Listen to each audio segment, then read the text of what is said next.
Hello, good morning everybody.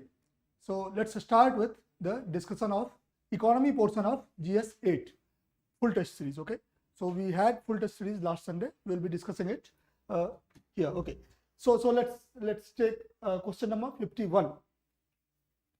Okay, so with reference to negative bond yield, so this is about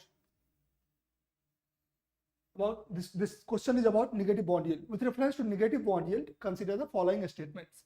Okay, negative bond yield recently was in news because of the impact of COVID. Many people were fearing that they will lose the money they have will lose its purchasing power, so they were buying negative bond yield. Okay, these are debt instruments. Statement number 1, these are debt instruments that to pay the investor a maturity amount lower than the purchasing price of the bond. Okay, this statement number 1 is correct. Okay, because you know that why the very definition of negative bond yield is that if you will pay 100 rupee to the bond issuer, suppose this is you and this is bond issuer. Okay, so if you will pay 100 rupees to bond issuer, they will give you bond, okay, at some time t1, but at the time of maturity, what will happen? Bond issuer will give you 90 rupees only. Okay, so bond issuer will give you at the time of maturity, bond issuer will give you less money than the money you paid at the time of buying the bond. Okay, so that's the very idea of negative bond yield. If you know the definition, you know that statement number 1 is correct. If 1 is correct, then only thing which you can eliminate is B. Okay, so still you have a lot to eliminate. Okay, let's see statement number 3 first. Okay, expectation of high inflation in economy may lead to increase in demand of such bonds. Okay, now let's say expectation of high inflation. What happens in case of high inflation?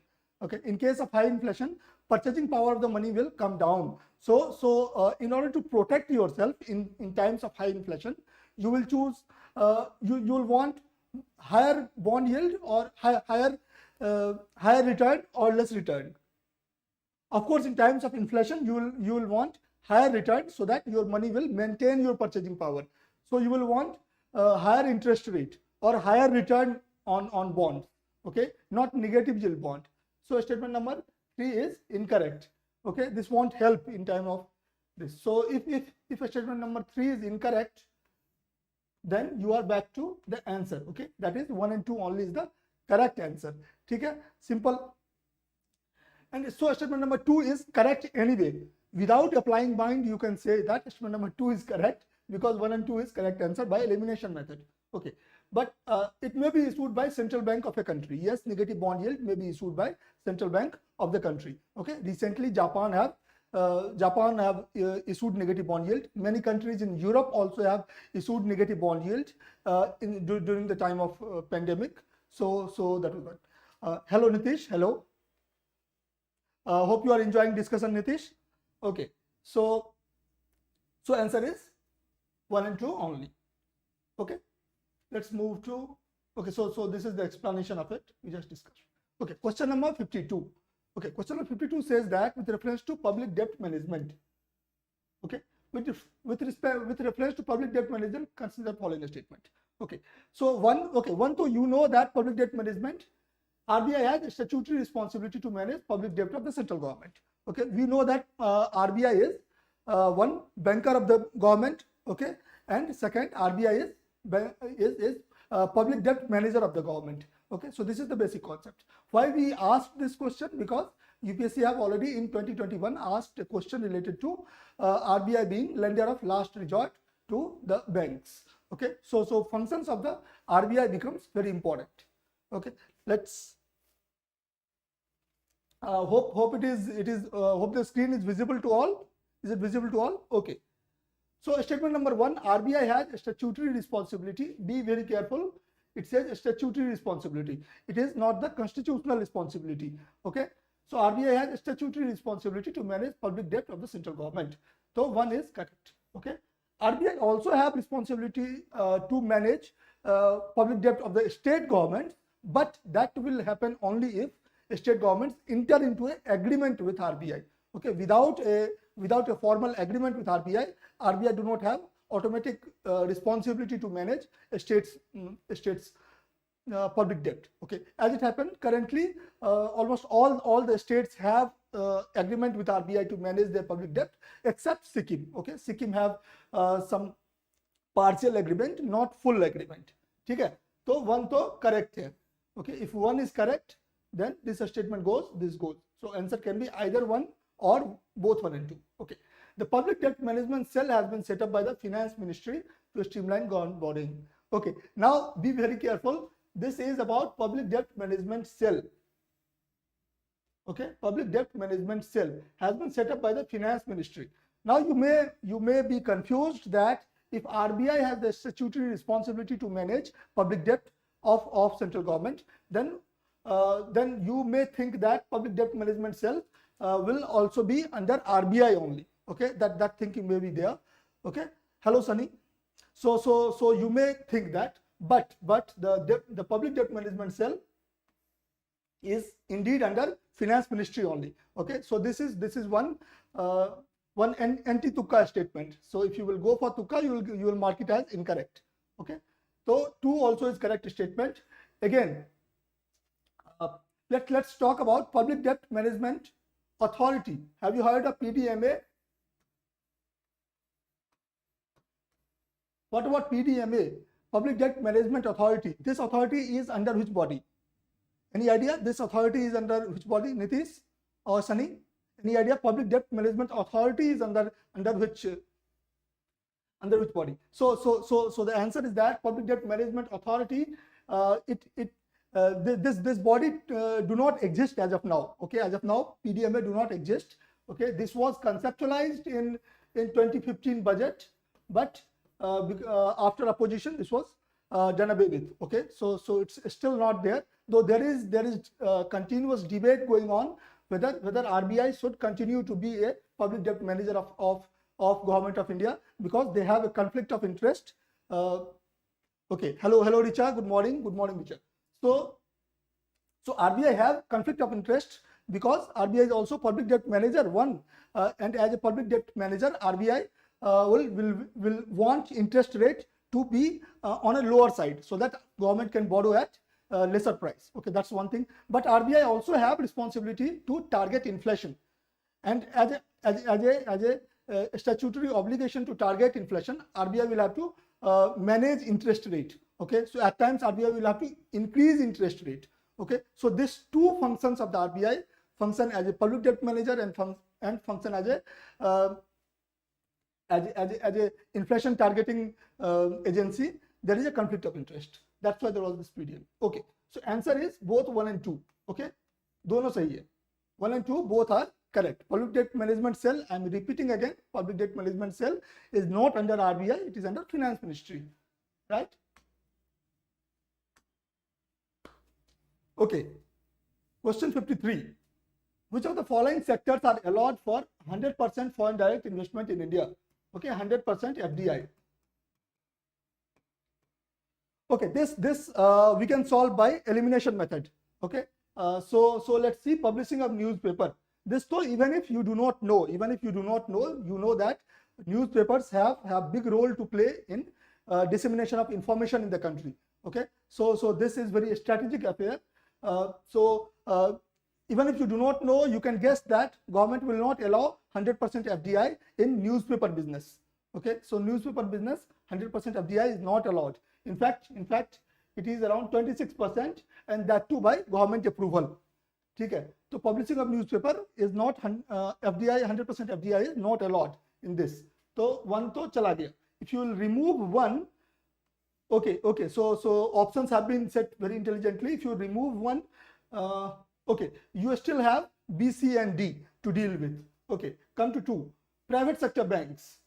Okay, banking is another very strategic sector, because again the banking infrastructure of country determines the availability of credit in the economy. Okay, so again 100% FDI, allowing 100% FDI in banking is not yet decided on. So public sector banks is also How much FDI is allowed in public sector banks? Anybody? Sunny? How much FDI is allowed in public sector banks? So it's only up to 74%. Okay, so in private sector banks, only up to 74% FDI is allowed. Okay, so if you will remove this, so 1 and 2, let's eliminate 2. So still you have to deal with B and C. Okay, 3, 4, 5 and 4, 5. So you still have to take a call on railway infrastructure. Okay, as it happens that railway in railway infrastructure also 100% FDI is allowed. Okay, so though the answer is 3, 4 and 5. Okay, so again be very careful. Even FDI is one theme on which UPSC always have their radar. Again in 2021 a question was asked in FDI. Before also UPSC have already asked questions related to definition of FDI, what is the meaning of FDI, difference between FDI and FII. This also have been asked earlier. So you should be very careful with these things. Okay, this is a hot area. Okay, so answer is except 1 and 2, 3, 4, 5 is the answer. Okay. Now, which of the following statement is correct about Financial Action Task Force? Okay, FATF. So before starting to read the question, is India a member of FATF? Okay, so yes, India is a member of FATF. And where is headquarters of FATF? Anybody would like to guess where is headquarters of FATF? Okay, so if anybody know, let me know here. Okay, so let's see statement number 1. It is an intergovernmental body. It is an intergovernmental body. So this is the first thing, that it is an intergovernmental body established by G20 countries. Now this to correct. Okay, it is an intergovernmental. FATF is an intergovernmental body. Okay, we have already whenever you see news, it's always in news that FATF is in news mostly because of Pakistan. Okay, and also because of its other initiatives to control money laundering. Okay, so it is an intergovernmental body. India is a member. If India is a member, that again gives a hint that probably it is an intergovernmental body. So ये तो सही है. Established by G20 countries. Okay, so FATF is not established by G20 countries. That is the catch. FATF is established by G7 countries. Okay, FATF is established by G7 countries. Again, G20 country was asked in which year? 2020. Okay, in 2020 prelims, question was asked related to which of the following were members of G20 countries. Now tell me, which big country is not a member of G7 country? G7 countries. Is India a member of G7 country? No, India is not a member of G7 country, even though India is among the top 7 economies in the world going by PPP. Okay, even though India is there, but still India is not a member. Okay, so Russia is not a member. Okay, so this is important, that Russia is not a member of G7 country. Okay, so in case they choose to ask, so one to incorrect ho gaya. Established by G20 countries, it is wrong. Okay, it is established by G7 country. So if we will eliminate 1, where it leads us to. Okay, so even if we eliminate 1, it still brings us to 3 only and 2 and 3 only. Okay, so 3 only, so we do not have to now look for 3 only. Ye to correct hoga hi hoga because it's there, it's common. So we have to take a call on statement number 2. Okay, 2 is its members include India, USA and Russia. Okay, so indeed statement number 2 is correct. This is a factual question. Its members indeed include India, Russia and United States. Now there are many multilateral organizations of which United States is not a member. Okay, being the superpower, it chooses not to be a member of lots of organizations. Okay, and so FATF is one of the organizations of which USA is a member. Okay, and again Russia is also a member. So this was a trap. Suppose you know that FATF was established by G7 countries, then you may tend to think that since Russia is not a member of G7 country, so maybe Russia will not be a member of FATF also, but that is not the case. Be very careful here. Russia is member. So 2 is correct. Okay, so 2 and 3 only is the correct answer. B is the correct answer. Okay, now let's move on. Okay, so this explanation, again same thing. It was okay. One extra information we have is it was established in 1989. Okay, now let's see question number 55. Okay, question number 55. With reference to employee estate insurance, consider the following statement. Okay, before looking at the question, employee estate insurance, this is under which ministry? ESIC is under which ministry? Employee estate. Okay, ESIC is under which ministry? It is under Ministry of Labor. Okay, ESIC is under Ministry of Labor. Okay. Statement number 1. It provides socio-economic protection to both worker and immediate dependent. Okay, so this was obvious statement. Okay, that it provides socio-economic protection to both workers and immediate.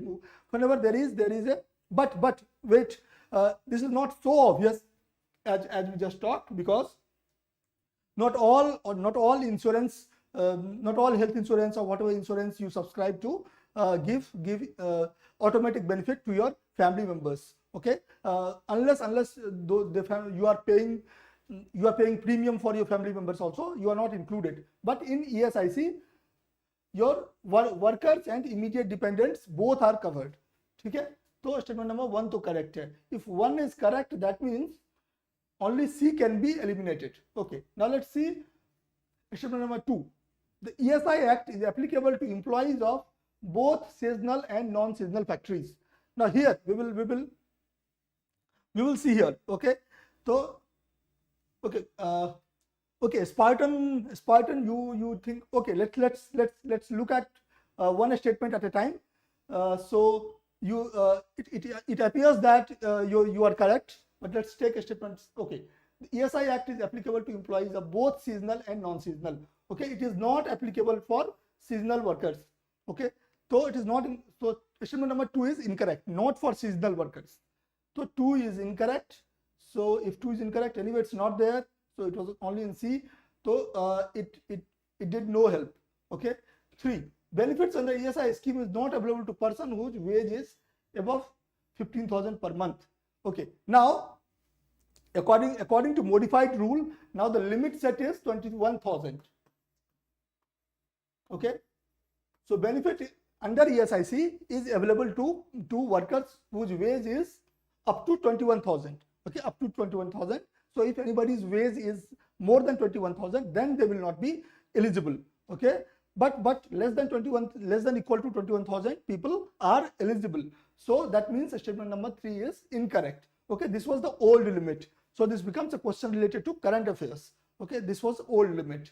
So let's eliminate 3. If you will eliminate 3, then we will arrive at the answer 1 and 4 only. So Spartan was correct. Okay, 1 and 4 only is the correct answer. Okay, let's say here what explanation says. Okay, it's the same thing. So yeah, is applicable to all non-seasonal factories employing 10 or more person.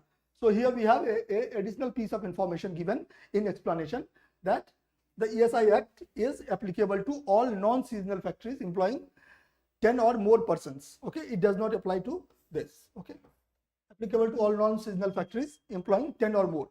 Okay, so again, that's 10 or more is the additional condition attached. Okay, let's come to question number 56. Okay, which of the following statements is correct regarding anti-dumping duty? Okay, the name only you see dumping. Okay, anti-dumping duty. Now statement number 1. It is a custom duty, okay, on goods that have received government subsidies. On goods that have received government subsidies. Here is the catch: in the originating or exporting country. Now, if you know about anti-dumping duty, or even if you know about countervailing duty, suppose you do not know about anti-dumping duty, but you know about countervailing duty. So even if you know about countervailing, duty, then also it will be a correct statement. Then also you know that statement 1 defines countervailing duty. This defines countervailing duty. Okay, this is not anti-dumping, this is countervailing. So one, okay, Spartan, one तो incorrect है, because explanation of one is related to countervailing duty. Anti-dumping duty is applied when the products are dumped by the importing country at lower than the fair price. That is, at lower than the market value. If the imported product's price is lower than the market value, then only the government applies anti-dumping duty to protect its own domestic country. So suppose China is dumping some product like twice at lesser price than it is selling in its own domestic market, then India can consider applying anti-dumping duty. Okay, तो one तो incorrect है, ठीक है, one incorrect है, that means you have either 2 only or 3 only as option. Okay, so Spartan, consider this. Okay, now it is permitted by the WTO. Anti-dumping duty indeed is permitted by the WTO. Okay, so yes, 2 only is the correct. So we arrived at the answer. 2 only is the correct answer. Okay, for the 3, it cannot be extended beyond 5 years from the date of imposition. There is no such restriction. In one go you can apply at in one go you can apply it for 5 years, and then again you can reconsider it and increase it if certain conditions are met. So 2 only is the correct answer. Yes, Spartan, you are right. Okay, now let's discuss question number 57. With reference to annual survey of industries, consider the following statement. Okay, with reference to annual survey of industries, ASI, we know that to measure industrial growth in India, we have two type of surveys we have. One is annual growth of industries, ASI, and another is IIP, Index of Industrial Production. Okay, both by NSO. Okay. It does not cover, statement number 1, it does not cover informal sector enterprises. What do you think, Spartan? Is it right? Does it cover informal sector enterprises? So this is correct statement. Okay, this is correct statement. ASI, Annual Survey of Industries, do not cover informal sector. Okay, it is only for organized sector. That is because it collects data only from registered industries. Okay, the moment they are registered, they are not informal. So this is correct. Even for IIP is also only for informal industries. IIP is also only for formal industries. Okay, so both IIP and ASI do not cover this thing. Okay, do not cover informal sector. So 1 is correct. If 1 is correct, then we can eliminate B, but you still have 1 in A, C, D, and D. Okay, let's come to 3. It is released by National Statistical Office. Okay, NSO. So yes, 3 is correct. Okay, and NSO is under which ministry? Spartan. NSO is under which ministry? Okay, so 3 to correct hai. If 3 is correct, then A is gone. Then 1 and 3 and 1 to 3. We have to take a decision on 2. Let's come to 2. It is a survey based on fixed set of factories chosen in the base period. Okay, ASA.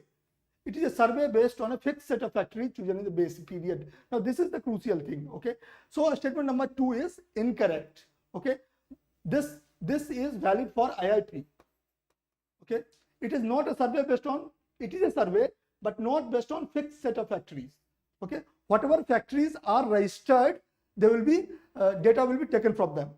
Okay, so it is not based on fixed set of factories. Okay, this do not have a base year. Okay, IIP have a base year. So whatever industries were selected in the base year, that is fixed set of industries. So there is a basket of industries in IIP, and only those industries are tracked. Okay, but that is not the case with ASI.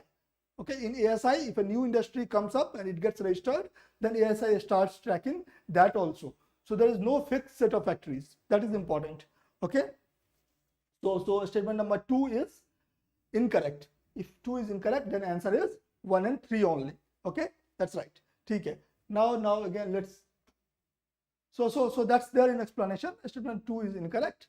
IIP is based on fixed set of items and factories. Okay, it's IIP, not ASI. That's difference between ASI and IIP.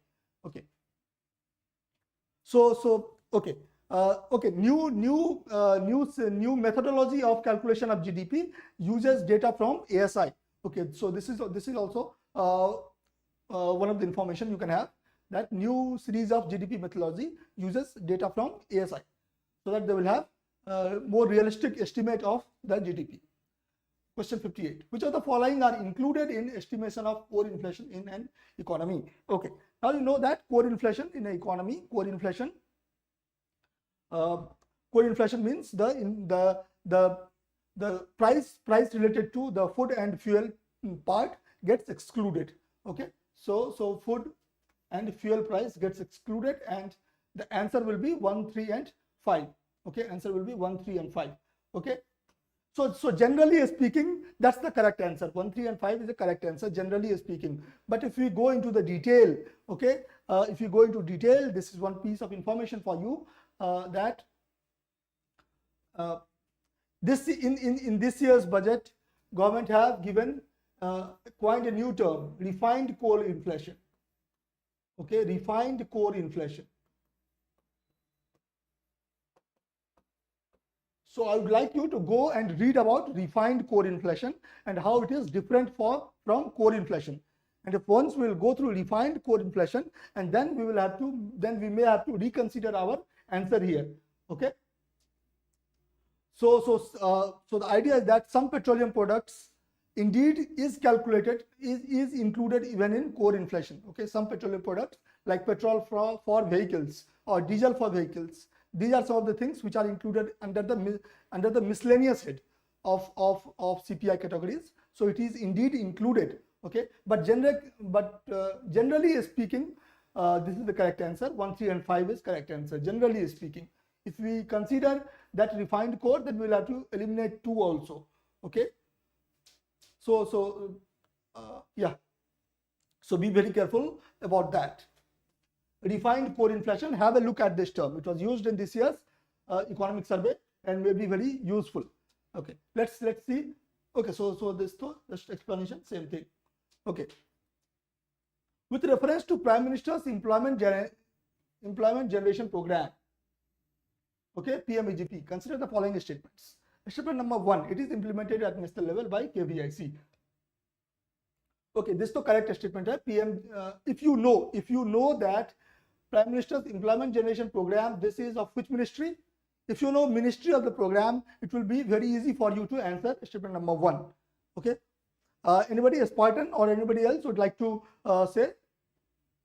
So Prime Minister's Employment Generation Program is by Ministry of MSME. Okay, this is for Ministry of MSME. So statement number 1 is correct. Implemented at national level by KVIC. You know that KVIC is also under Ministry of MSME. Okay, it is autonomous body under MSME. So 1 to correct hai. Okay, 1 correct hai. That means now we have to decide between A, C, and D. Okay, A, C, and D. Let's see 2. It is applicable in both rural and urban area. Okay, nothing here says that it is only in urban area or rural area. Okay, so PMEGP is indeed applicable in both rural and urban area. Okay, so the moment you see both, maybe some of you are in habit of marking the statement as incorrect. Okay, but be very careful. This scheme is applicable both in rural and urban area. So 2 to sahi hai. Okay, 2 sahi hai. The moment we say 2 is sahi hai, C is gone. So you have to choose from A and D. So anyway, you have to come to 3. Sorry. Now 3 is self-help group, old and new projects, and individual above 18 years of age are eligible benefits. Okay. Self-help groups and 18 years of age, this is the easy option. You can say that yes, it is correct. Old and new projects, here is the catch. Okay, only new projects are eligible for benefits under this scheme. Okay, only new projects are eligible. Okay, old projects are not eligible. Okay, so be very careful. Under Prime Minister Employment Generation Program, old projects are not eligible. Okay, old projects are not eligible. Only new projects are eligible. Okay, so that's that. Okay, that's because if they will incentivize new projects, then only new set of employments will be generated. Okay, so answer is, so let's remove 3. Answer is 1 and 2 only. Okay. Okay, it's the same thing. So rural area 25% general. Okay, you don't have to remember this detail. Okay, you don't have to remember this detail. Only thing is that it is applicable both in rural area and urban area. ठीक है.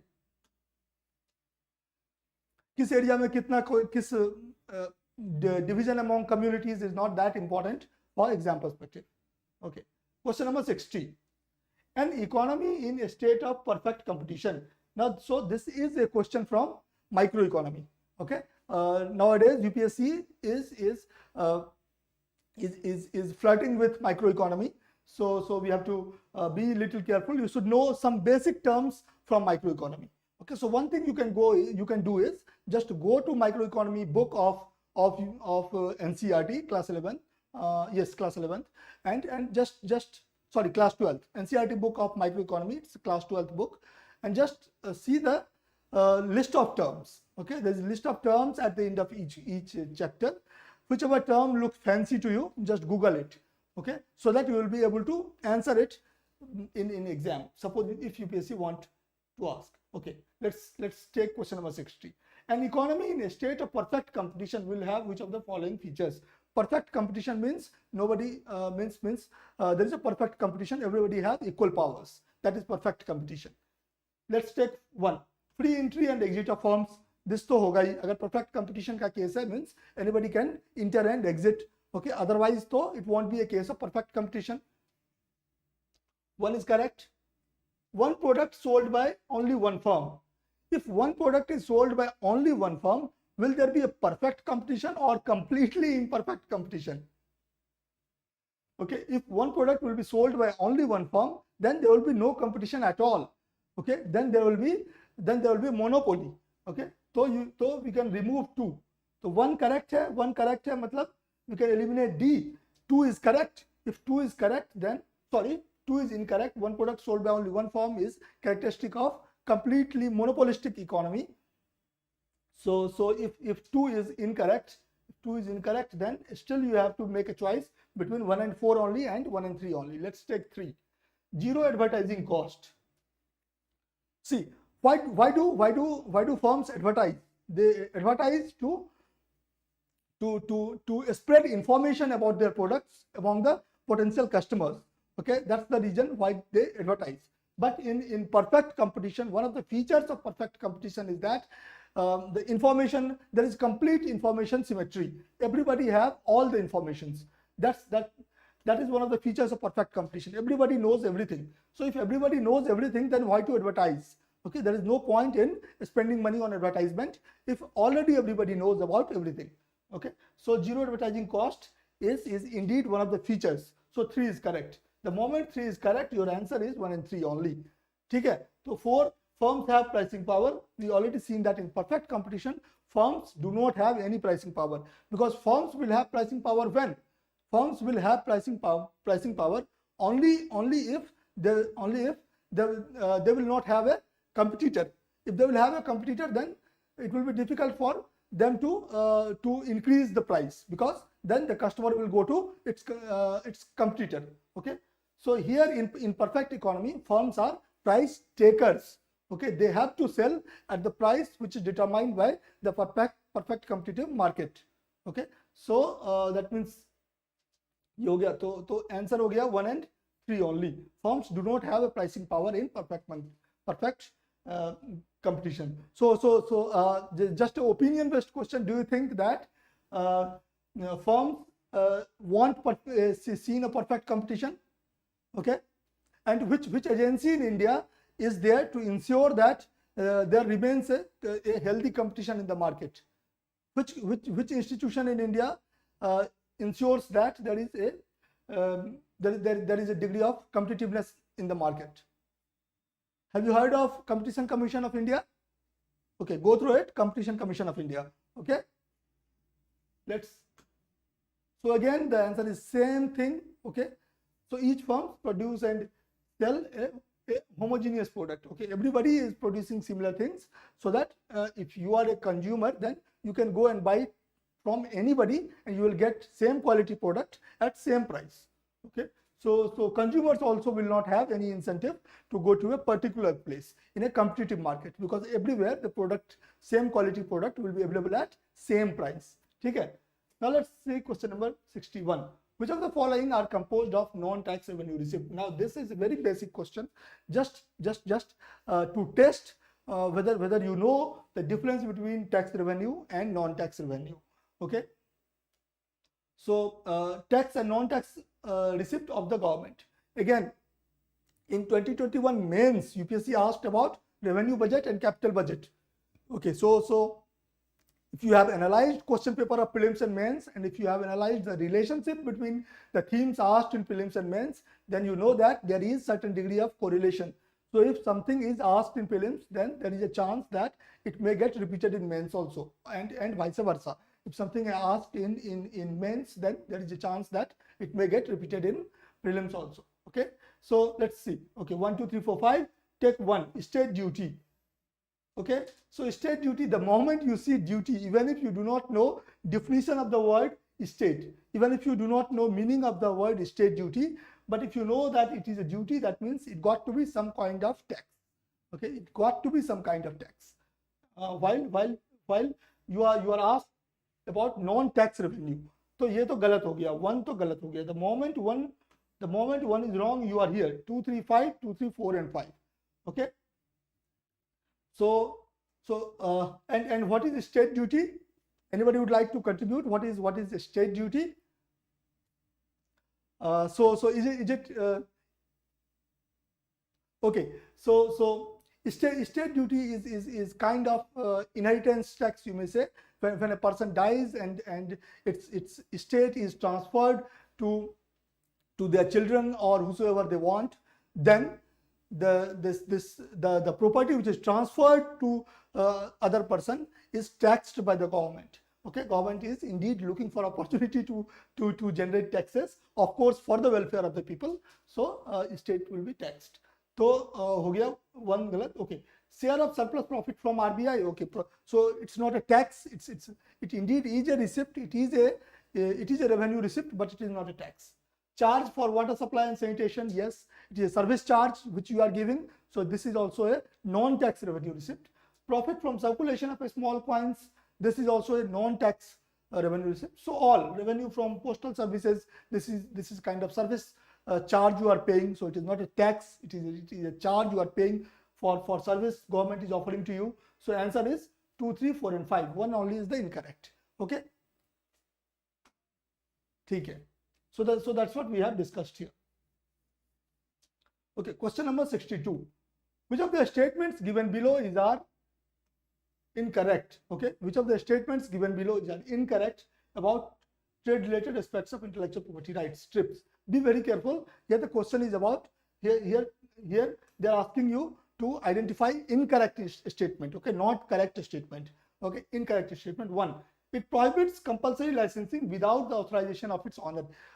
It do not prohibit. In fact, it says that it provides for a compulsory licensing without the authorization of owner. The moment the word compulsory is for this. Okay, so even if you do not know it, if you will see logically here, then you know that statement number 1 is incorrect. Okay, if statement number 1 is incorrect, be very careful what question is asking you about. Question is asking you about incorrect statement only. Okay, so 1 to incorrect. So either this or this. Okay, ये दोनों तो चला गया. Okay, it allows member countries to exclude surgical methods for the treatment of humans or animals from patentability. So if there is a surgical method, if you have developed a surgical method, then it allows member countries to exclude surgical methods from this. Okay, so surgical methods cannot be surgical methods may not be, we cannot say cannot be, but surgical methods may not be patented. Okay, member countries can allow that. Okay, why this is done? This is done to ensure that these things remain available for everybody at reasonable cost, because the moment it will come under a patent, then there is a chance that the price of the product will increase. So statement number 2 is correct. If statement number 2 is correct, then answer will be 1 only, because incorrect statement is being asked. Okay, so yeah, that was that. Okay, question 63. Which of the following are the possible advantages of full capital account convertibility? Possible advantage of full capital account convertibility. Do India have full capital account convertibility? Any idea? Okay, so India right now have partial capital account convertibility and full current account convertibility. So which of the following are possible advantages available? So if India have full capital account convertibility, means any foreign entity can invest in India as much as it want, and Indian nationals, Indian residents can also go and buy any amount of foreign properties, foreign assets they want. Okay, that's what it means.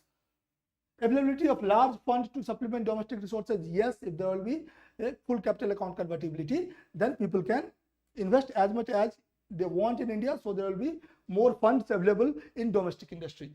Improved access to international financial market. This is just a corollary of two. So 1 and 2 are one and the same. Okay, both are very much related. Improved access to international financial market, right? Reduction in cost of capital. Okay, okay, you may say there is a difference between 1 and 2, since 2 is related to international loans, external commercial borrowings.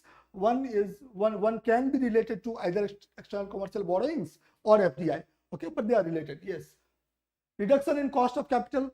Cost of capital certainly will come down if there will be large pool of capital from which Indian companies can borrow. Okay, the moment pool of available capital will go high, so cost of capital will come down. अगर ज़्यादा लोग रहेंगे पैसे देने वाले तो loan सस्ता हो जाएगा. This is simple supply and demand thing. Okay, so 3 is also correct.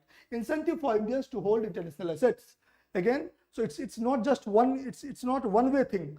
Of course, foreigners can invest in India. In the same manner, Indians can also invest in foreign countries without having a cap. Okay, so incentive for Indians to hold this also. So answer is 1, 2, 3, and 4. Everything is correct, right? Same thing. Okay, and remember that India have partial current account capital account convertibility, full current account convertibility, and partial capital account convertibility. And SS Tarapore committee is related to capital account convertibility thing. Okay. Now question number 64. Which of the following statements best describes GSEC acquisition program? Now GSEC acquisition program was in news multiple times this year. Okay, so you should know here. Okay, which of the following should best describe GSEC acquisition program? So it involves buying of government bond by RBI. There are two things: by RBI from secondary market. Okay, there are two kind of things: by RBI from secondary market or by RBI from primary market. See, you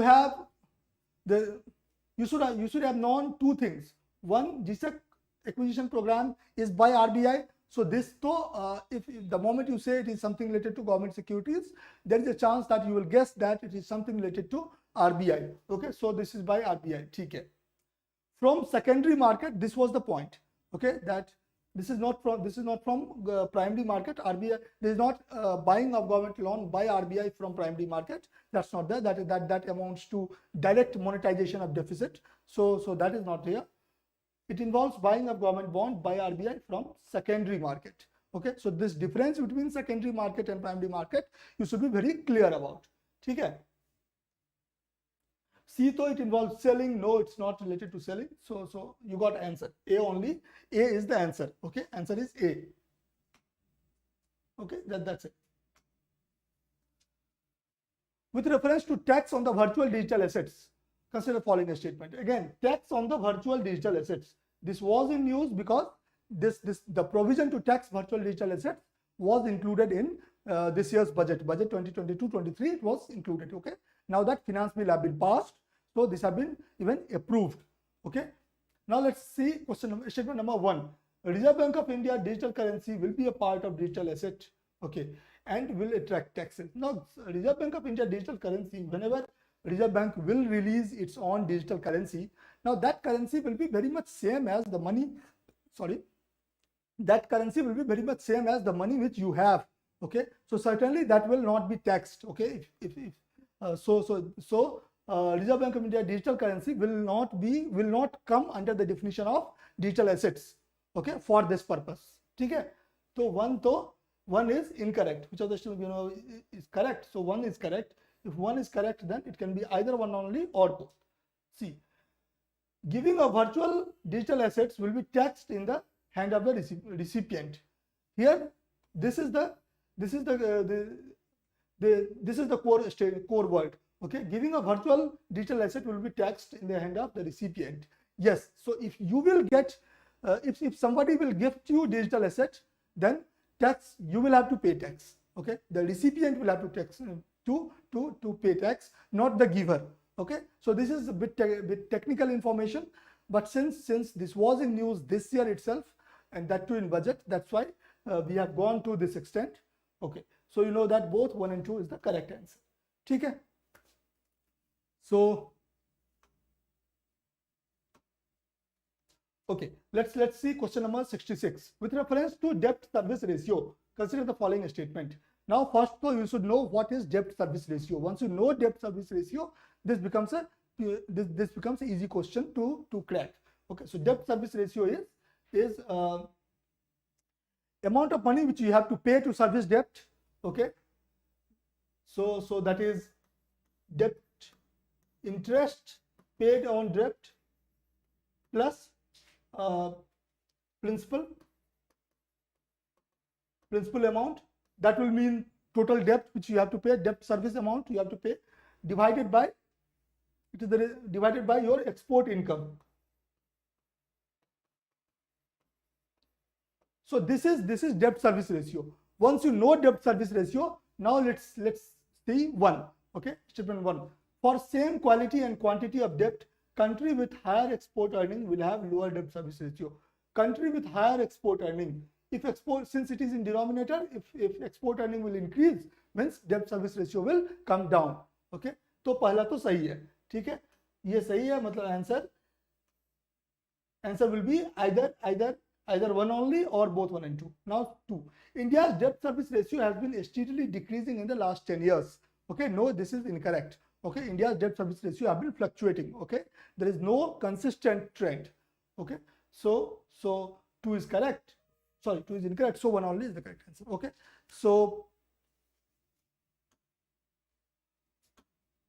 that's that. Okay, so this statement, the World Travel and Tourism Competitiveness Index. World Travel and Tourism Competitiveness is released by which organization? This is a very factual question if you know it, but this is very popular report by WEF. Okay, this is a popular report by WEF. What other reports WEF publishes?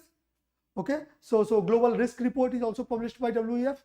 Okay, and then Global Mobility Index, and Global Gender Gap Report. Okay, so these 3 are more popular reports which are also published by WEF only. Okay, so Global Risk Report, Global Gender Gap, and Global Mobility Index, all 3 are also published by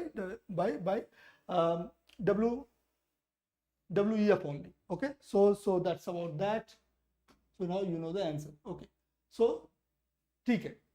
So this way we have finished we have discussed the economy portion of test FT8.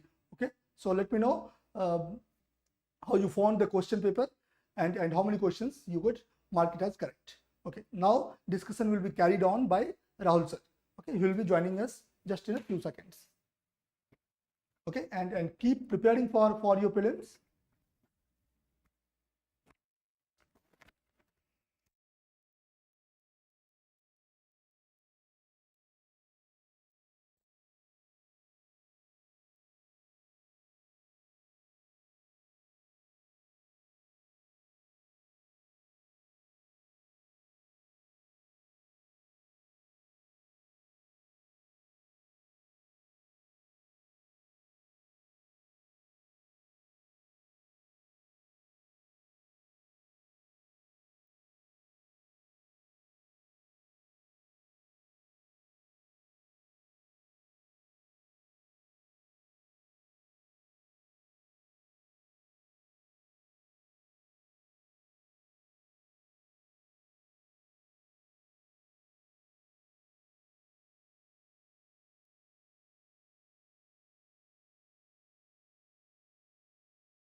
Yeah, hello everyone. Welcome to the discussion. We'll start with the history questions first.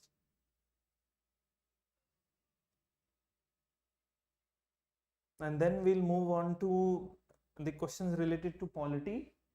Yeah, good morning everyone.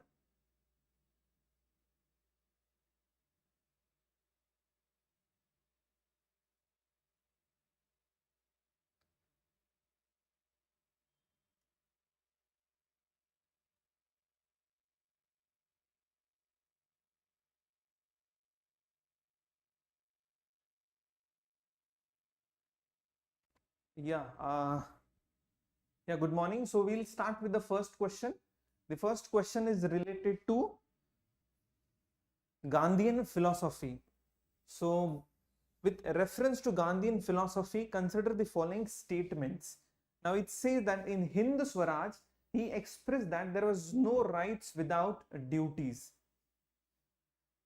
So yes, in Hind Swaraj, which he has written, he expressed there are no rights without duties. This was the main emphasis on the book. Second, Gandhiji prescribed Satyagraha as the first choice against any struggle.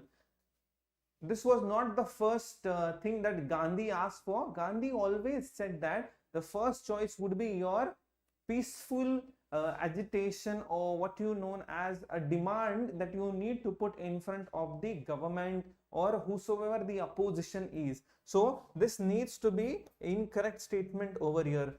Now Gandhi, in terms of Gandhi, he was against the idea of using machines to displace necessary human labor.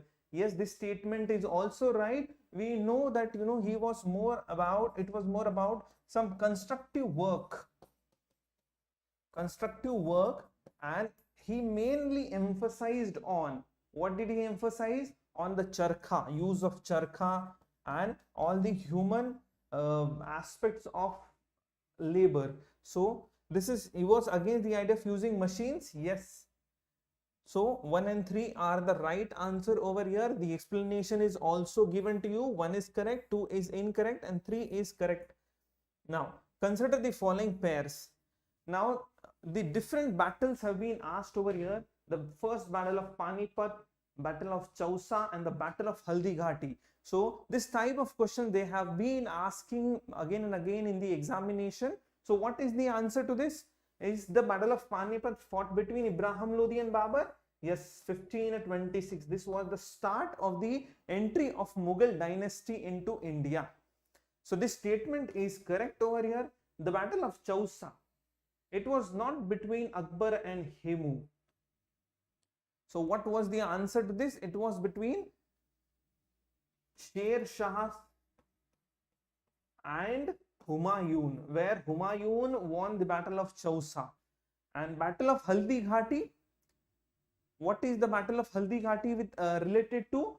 Yes, it is related to Rana Pratap and Akbar, where Akbar defeated Rana Pratap. Very, very important in terms of Akbar getting a consolidation in the Rajasthan region in the Rajput kingdom.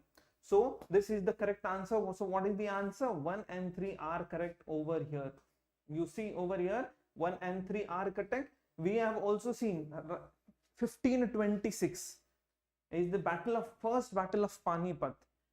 The battle of Haldighati, 1576, between Rana Pratap and Akbar. So Akbar, at the very small age, he was given the the Mughal dynasty came into his hands, and from there on he continued his expansion, consolidation and expansion. So this is the correct answer. Now fourth one, Simha Vishnu Pallava overthrew the Kalabras. So if you analyze the map of India over here, so yes, Simha Vishnu in the 6th century, he took over this Kalabras and he overthrew the Kalabras, and this was the Pallava dynasty over here, who they were followed to the south, in the south by whom? By the Pandyas. So this is about the 6th century. Now Narsimha Varman. So this Varman dynasty, Pallavas, he defeated Pulakeshin II around 642 AD. So Pulakeshin, who was the ruler of this Chalukya, So this Narsimhavarman defeated Pulakeshin II around 642. This is the same Pulakeshin II who has defeated Harshavardhana. So this Harshavardhan, Pulakeshin and Narsimhavarman, so all are contemporaries, and we should also understand कि ये जो contemporaries हैं, right? There are a few of the visitors who are visiting all this kingdom at once. So during their all contemporary rulers, we have Huan Sang who is visiting over here. Huang Sang who is visiting over here. ठीक है. So then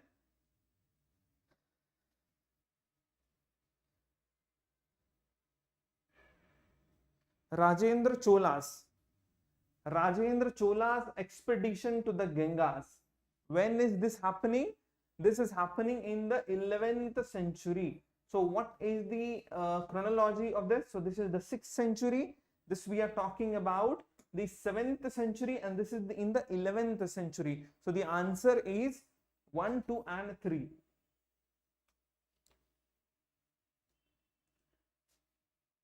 The next question is regarding the Gupta administration. Now the question is regarding Gupta posts were strictly on the merit basis. It was not on the merit basis. We see during the Gupta time that the feud system, the hereditary system is more common during this time, the Gupta time. And so this is incorrect statement. Yes, Harisena was both Kumar Amatya and Sangha Vigrahika, right? The Ministry of War and Peace, he was both. So this statement is correct over here. So the answer to this is 2 only.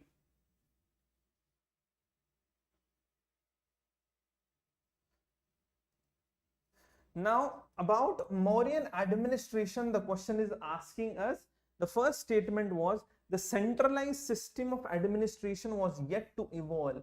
This is incorrect statement over here. Why? Because we see one of the reason for the decline of Mughal Empire, the decline of the Mauryan dynasty later on was it was a vast empire and it was mostly centralized. So it became difficult afterwards to rule such a huge empire, and that too when it was more centralized. So yes, this is incorrect statement. Slavery was prohibited. So if first statement is incorrect, so we have the 2 options that are eliminated. Slavery was prohibited. No, it was not prohibited. We see many of the literary sources that give evidence about slavery. So this is incorrect statement over here. Lack of state control over economy is a unique system. It was not lack of state control. Actually the state control many of the resources. So it was excessive state control that led to the decline of Mauryan Empire. Spies were known as Guddha Purushas. Yes, this is correct statement. Nagarika, census officers, right? Census officers were known as Nagarika. So this is the correct statement. So the answer is B. 4 and 5 are correct over here. So now the 6th question is about Nanda Rishi. So Nanda Rishi, so what was he known as? The Nanda Rishi.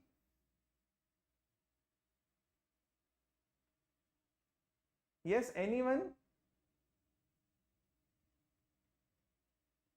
Sheikh Nuruddin Nurani.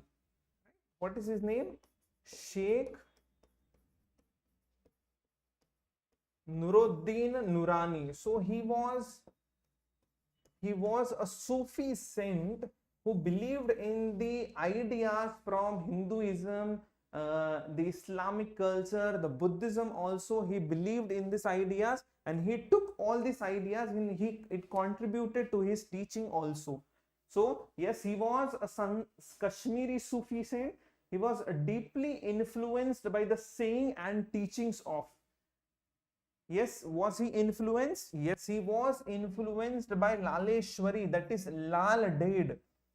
So And his teaching were a criticism of Islam and Hinduism. No, it was not the criticism. He took into consonance all these ideas, and then it led to his teaching. His writings were in Kashmiri language. Yes, his writing were in Kashmiri language. So 1, 2 and 4 are the correct option. Now, Sadarina, in Vedic, the question is asking about the pairs of the Vedic rivers and what were their modern names. So, Sadanira, Gandak, yes, Gandak river, it is right. Purushni, so it was the name of the river Ravi. So, Vipas is Jhelum.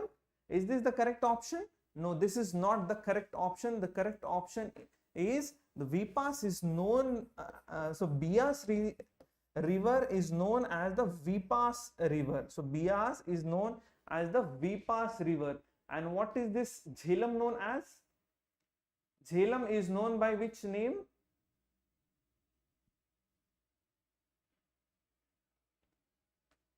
It is known by Vitasta. कौन से नाम से? Vitasta. So yeah, Jhelum is known by Vitasta and Vipas means Bias river. With reference to Yakshi, a sculpture popular in ancient India, which of the following statement are correct? Yes, they hold prominence in Hinduism, Jainism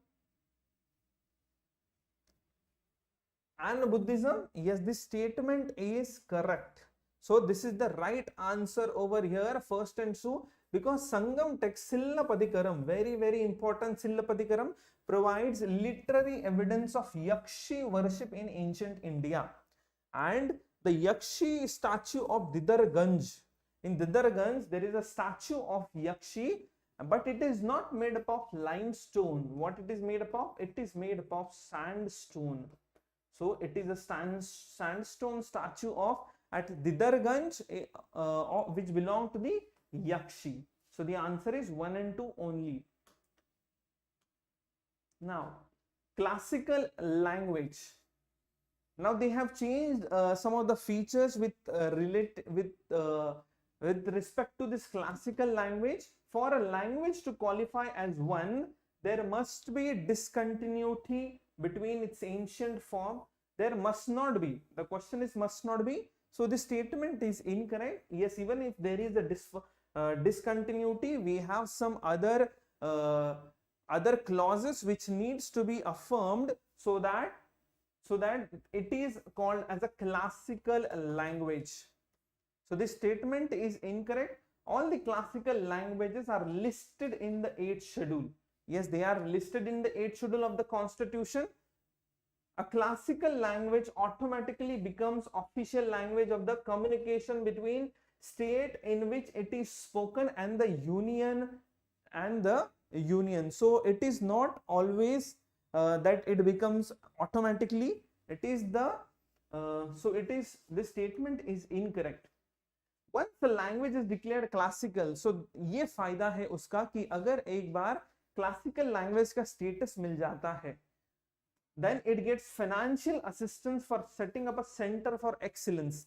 Yes, it does get a financial assistance. So the answer to this is 2 and 4 only are correct over here.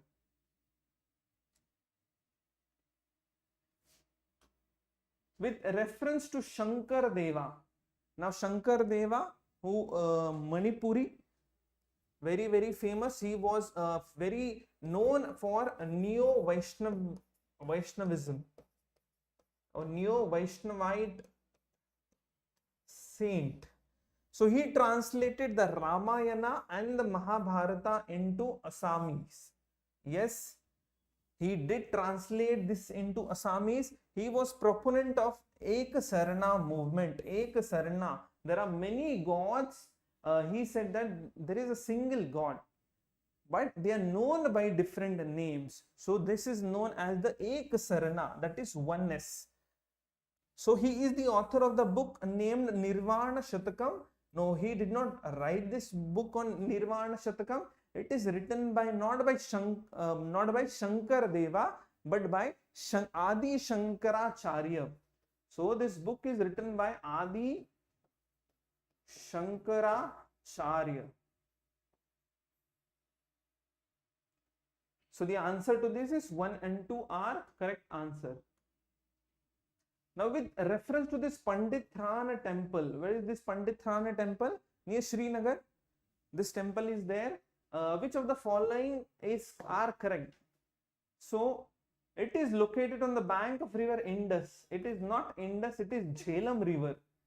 This Pandithrana temple, it is a Shiva temple. Yes, it is a Shiva temple built in the Sarvotto Bhadra style. Now what is this Sarvotto Bhadra style? Sarvotto Bhadra style means if this is a temple, on all the 4 sides you will have these doors. चारों side में आपको दरवाजे होंगे. So this is the Sarvotto Bhadra style.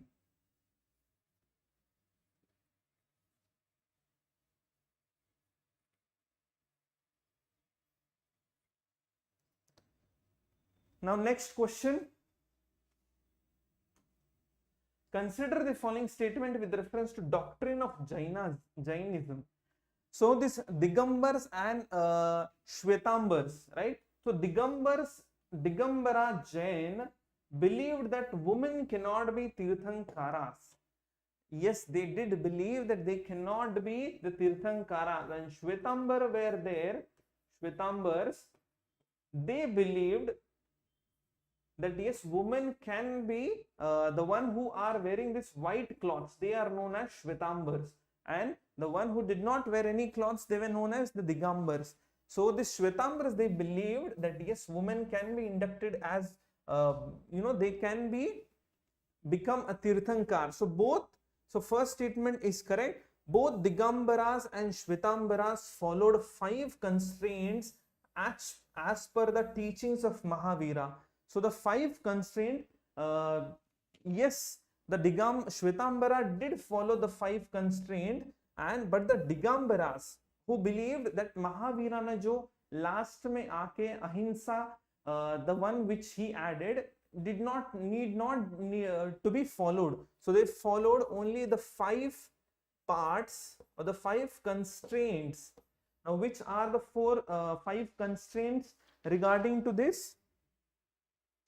So the 5 constraints: ahimsa, satya, asteya, aparigriha, and later on ahimsa, that is non-violence. This all were followed by the Shvetambars, but the Digambars, they followed only this ahimsa, satya, asteya, aparigriha. So this statement is wrong.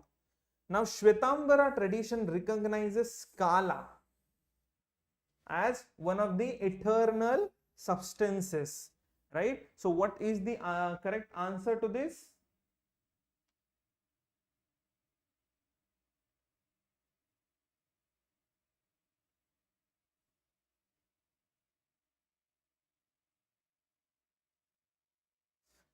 So this Shvetambara, they did not believe in. It was the Digambaras who believed in the 6th element, that is the Kala.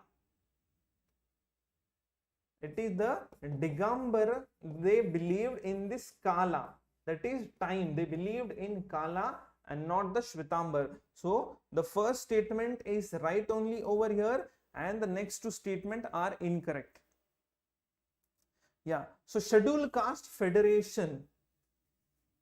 Scheduled Caste Federation was founded by whom? It was founded by Dr.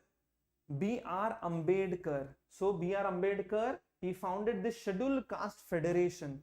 He also founded different organizations such as the Labour Party.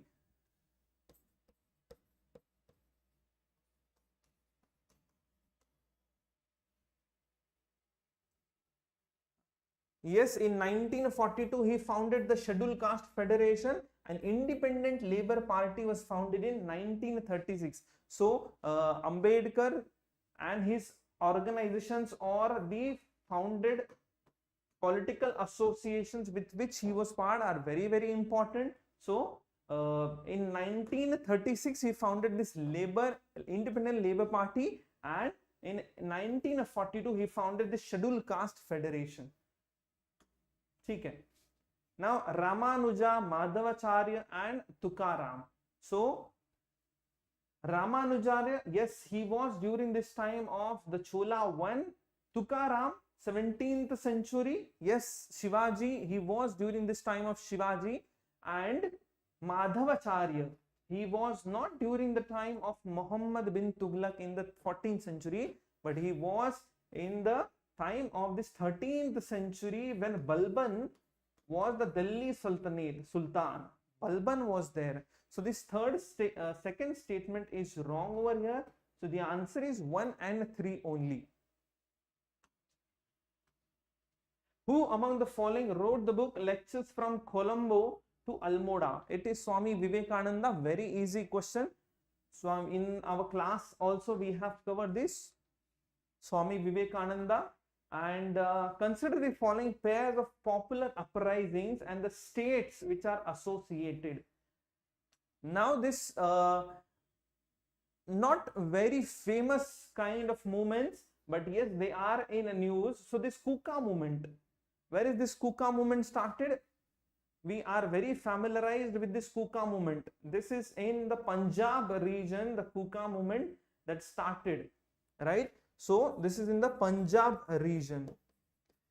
So this statement is wrong. So fourth is not the correct option. So you can eliminate it.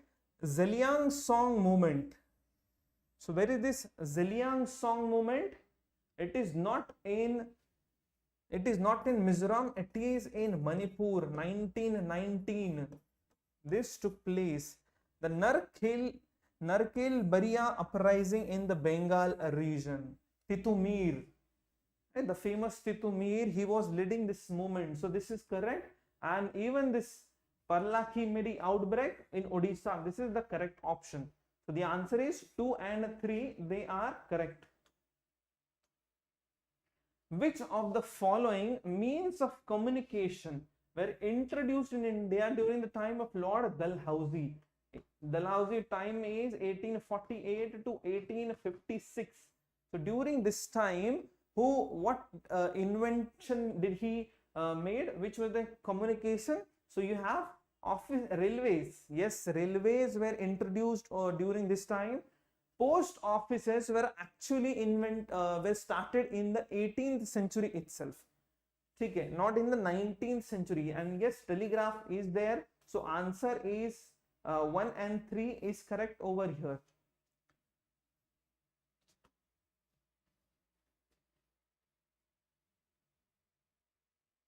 Now, which of the following dynasties were ruling India when Vasco da Gama stepped foot in India? So when did he came? He came in 1498. So who was there? There were Vijayanagara Empire and there was Bahamani Empire who was ruling India. So Suluva dynasty. Yes, Suluva dynasty did belong to the Vijayanagar kingdom, the Suluvas, the Tuluvas, and Bahamani. This is also correct. Mughal dynasty, this started from 1526. As we have earlier read about the first battle of Panipat. So this is not the correct option. So the answer is 1 and 3 only. Now with respect to women's, read the statement very correctly. Women's Indian Association. It is not Indian Women Association. Read between the lines. So, Women's Indian Association. Which of the following are incorrect? They are asking. So, first statement, it says that its membership was restricted to Indians. See, the name is Women's Organization. And how it is? Women's Indian Organization. It is not Indian Women's Organization. So, this was not restricted to Indians. Actually, Annie Besant, she became the first president of the Women's Indian Association in 1917. It confined its activities to uplift or take the social status of women and avoided taking active part in the freedom movement. this is not correct. Actually, it was mostly focusing not only on the social issues but also on the political upliftment or political education. Yes, yes, Spartan. So this is also incorrect statement. It published the journal Stri Dharma. Yes, the Stri Dharma in English language was published. So what is the answer? 1 and 2 are incorrect. So the answer is A, that is 1 and 2 only. Now 20th question, the Indian Independence League. When was this Indian Independence League established? In Singapore it was established. Was formed to oppose the Nehru report. Now it has no connection with the Nehru report. The Independence of India League, which was formed, Independence for India League. This is a different league which was started by Jawaharlal Nehru and Subhash Chandra Bose. This was to oppose the ideas which are there in the Nehru report, but not this Indian Independence League. This is a different league. So the Independence for India League was formed to mobilize those living outside India. So these are interchanged basically over here. So the answer is neither 1 nor 2 is the correct statement. Now the next question, question number 21. Consider the following statement regard, so we will take directly, we will move towards question number 80.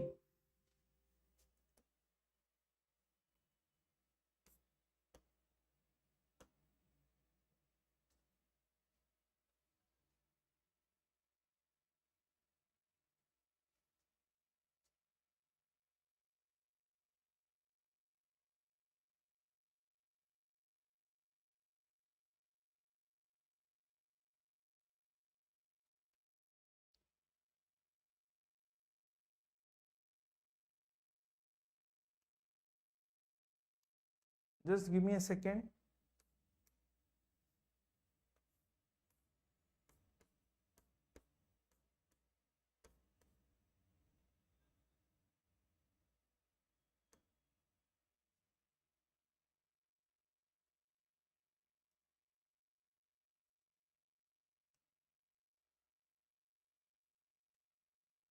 Yeah. So question number 81, which is respect to your Indian polity section, we will be covering that also here. And for representation of union territories in Lok Sabha, question number 81. So what is the answer to this question? Yes, let us have this as an interactive session. जितना आप लोगों को answer you can give, you are welcome over here to put in the answer in the comment section. So answer number 81, question number 81, with representation of union territories in the Lok Sabha, the Constitution of India, what does it does with respect to this union territories? It empowers the parliament to make a law कि आप हमारा how will the elections be, whether it is indirect, whether it is nominated or direct election. So it is about empowering the parliament to enact the act. So what is the answer to this? Answer is A, it is empowering the parliament. And what has the parliament decided? To have a direct elections. So this is the answer to this. So answer is A. Now with reference 82, with reference to the contingency fund of India, किसके under होता है ये? President के अंदर. Yes, but the laws parliament decided. It is placed at the disposal of prime minister. No, it is disposal of president. So why this question is in news? Because they have decided to expand the budget in the contingency fund. 30,000 crore के आसपास लेके जाने का they are planning. Now the approval of the Secretary of State, Secretary of Department of Economic Affairs is needed to withdraw the fund. Yes, they are needed, and the expenditure incurred from this fund requires a subsequent authorization. Yet it does require subsequent authorization. अगर आप बार बार निकालोगे So authorization of parliament is needed over here. So this is the correct statement. So the answer is C, that is 2 and 3. Now with reference to speaker, the leader of the Lok Sabha, the head of the Lok Sabha, consider the following statement. He or she is the final interpreter of the provisions of the constitution. Yes. Yes, they are. The speaker is the final interpreter of the constitution within the house. Okay, it is talking about within the house. Then he or she decides whether a bill is money bill or not, and his decision on this question is final. Yes, this is also the correct statement over here. Now his or her decision on disqualification of a member of Lok Sabha under anti defection law, that is the 10th schedule, है ना, यहाँ पे 10th schedule आ जाता है, is not a subject to judicial review. ये गलत है. This is the incorrect statement over here. This is under judicial review now. He or she appoints the chairperson of all the parliamentary committees of the Lok Sabha. Is this the correct answer, or is this the correct statement over here?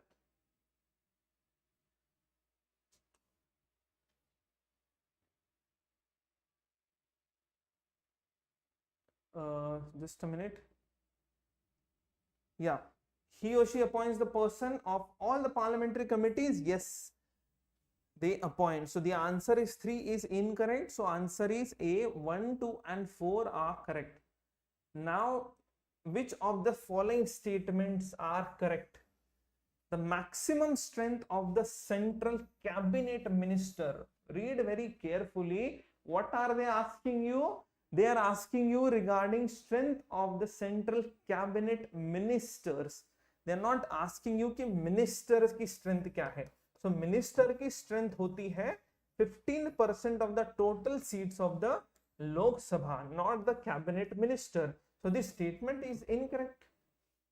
Now a member of the parliament who is disqualified on the ground of defection, that is that under 10th schedule, also disqualifies to hold any remunerative political post under the government. Yes, it may be any post. So he or she is now not eligible for that particular post. Why? Because that person is now disqualified under anti-defection law.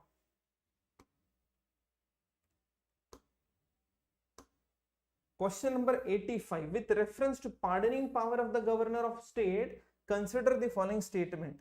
Now we have to answer over here which are incorrect. He or she can pardon prisoners. Yes, including those on death row. Yes, they can pardon. This is the correct statement. It is a discretionary power. It is not a discretionary power. It has to be in the consonance of the state government over here. So this statement is incorrect. So the answer would be 2 only.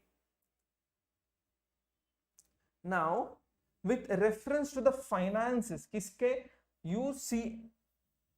UCB, that is the urban local bodies, ULBs, urban local bodies, consider the following statement. So transfer of funds to the urban local bodies from the state government, from where the state government is made based on the recommendation of the respective finance commission. Yes, so finance commission, whatever they are making, with respect to this only the finances are being transferred from the state government to the local bodies over here.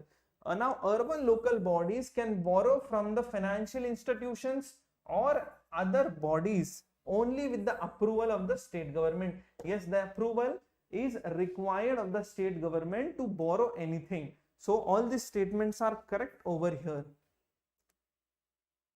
Now, which of the following fundamental rights are available only to citizens of India? Now, this is very, very important because recently many cases have been filed on the non-citizens, that is the foreigners. So this becomes important. So which are the rights or which are the articles which are only for the citizens? So we have 15, Article 15.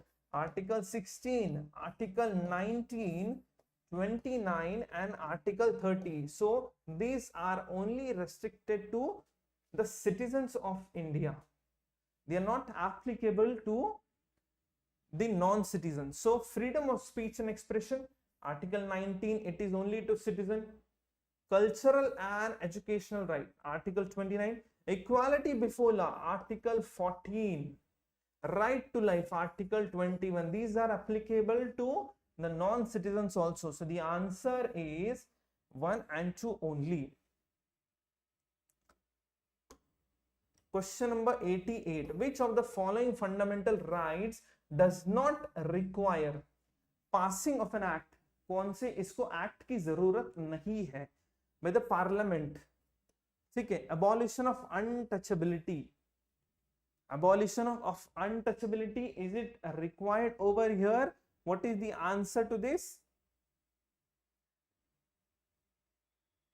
Yeah, so yes, it does require. Article 17.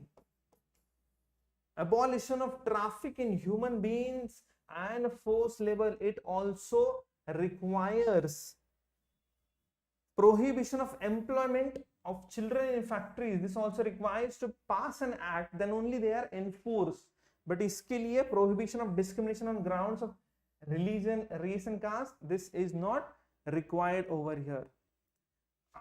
Question number 89. CIPRI, Stockholm. So what is CIPRI? Question number 89 we are talking about. So that is the Stockholm International Peace Research Institute.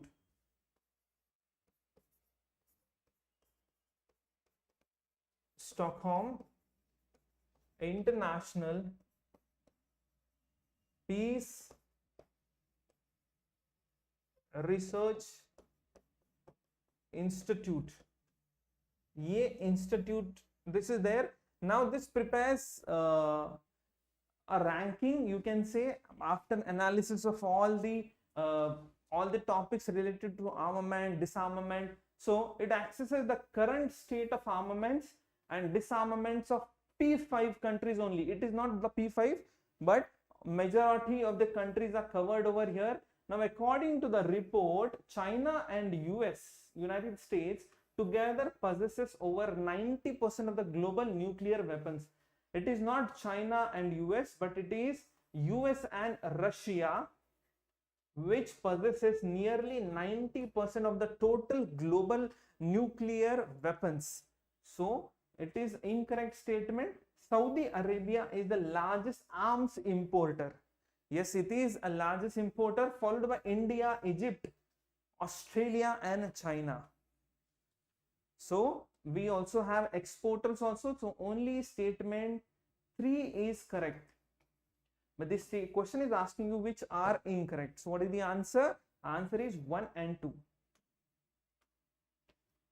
Now, which of the following provisions of the Constitution came into effect on 26th of November 1949? Okay. So we see majority came into being on 26th November 1949 only, but few of them, such as fundamental right, this came on the 26th of Jan 1950, when it was when on the Republic Day. And fundamental duties, it was in 1976 after the passage of the 42nd Amendment Act. किसके committee के recommendation पे था ये? स्वर्ण Singh committees recommendation. So it was on Swarn Singh committee recommendation. So the answer to this is 2 and 5 are left. So 1, 3 and 4. This came into being on 26th of November 1949. Next,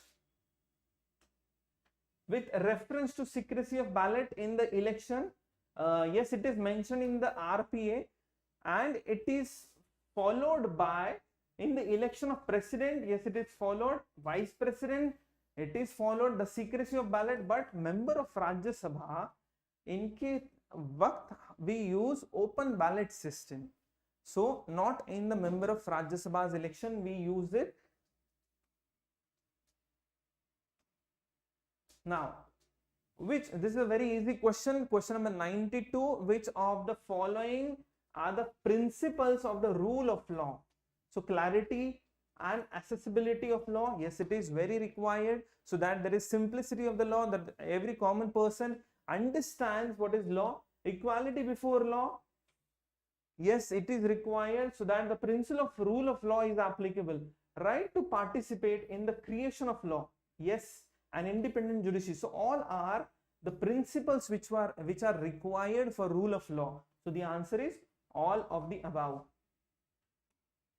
Which of the following changes were made to the provisions of national emergency? Now this is national emergency. We are talking from the perspective of the 44th Constitutional Amendment Act. So 44th Constitutional Amendment Act of 1972. It substituted the word internal disturbance को with armed rebellion. Yes, to avoid the further, in further future, so the internal disturbance will not be the reason. It should be the armed rebellion as one of the grounds for proclamation of emergency. So this is correct statement. It provided for repeated approval of the parliament every 6 months. Yes, it provided for repeated approval. It granted the power to revoke the emergency to the Lok Sabha. This is also correct statement. The answer is D. Interstate river water dispute, Article 262 of the Indian Constitution, they are resolved by a system of single tribunal with multiple benches. See, this was the plan of the 2017 amendment, but which is not yet passed, to bring all the tribunals under one tree. So this is not passed yet. So this statement is correct. Supreme Court is barred from exercising jurisdiction in respect of any water dispute which are referred to the tribunal. So this statement is correct over here. So the answer is 2 only. Now with reference to the High Court, consider the following statement. Their jurisdictions or judgments and proceedings are recognized as legal precedents and for legal references. Yes, this is correct. They have the power to punish for the contempt of court. Yes, they also have the power along with the Supreme Court for the contempt of court. Now their judgments and orders can only word hai, be reviewed by the Supreme Court of India. It is not only the Supreme Court, the High Court themselves can review their own judgments. So this statement is incorrect. 1 and 2 is the answer. Question number 96 with respect to Gram Nyayalayas. Gram Nyayalayas which consider the following statement. Presiding officer is appointed by the state government. Yes, he is appointed by the state government in consultation with the High Court. Yes, this statement is correct. They exercises both civil and criminal jurisdiction. Yes, Gram Nyayalayas do have this jurisdiction of criminal as well as civil jurisdiction. They are bound by rules of evidence provided in the Indian Evidence Act. No, natural justice. They are bound by natural justice, not by evidence of act. 97 with reference to the office of Lokpal. So the Lokpal and the Lokayuta Act, which one of the following statements are correct? Its jurisdiction, whose the Lokpal, extends to any society. Yes, any society, any person who is in the government of, who is associated with the Government of India Act, or partially or fully. Trust body that receives foreign contribution above 10 lakh rupees. Yes, it is correct. the administrative expenses are charged upon consolidated fund of India.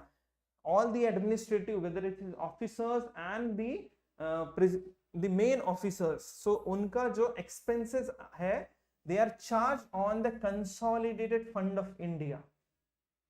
Now it has power of superintendence over and to give direction to the CBI, that is the Central Bureau of Investigation.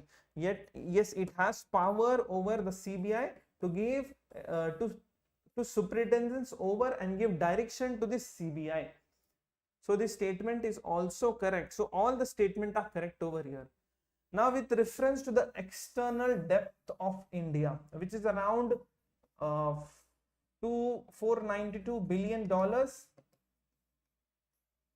right? This is a long-term debt we are talking about, and short-term is around $100 billion. So the second statement, short-term debt has higher weightage, this is incorrect over here. Now the commercial borrowings are the largest components of external debt of India. This statement is correct.